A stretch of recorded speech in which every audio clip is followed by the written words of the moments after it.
Withdrawing your net account value from Webull is a straightforward process. Here's how to do it. Log in. Open the Webull app and log into your account using your credentials. Go to Menu. On the bottom right corner, tap on the menu icon. This will bring up several options related to your account. Select Transfers. Within the menu, find and select the Transfers option. Here you will manage deposits, withdrawals, and other money transfers.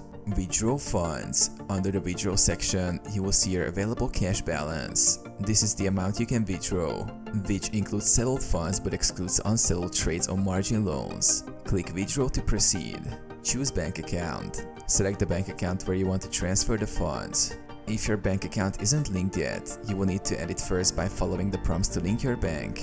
Enter withdrawal amount. Input the amount you want to withdraw, up to your available balance. Confirm your details.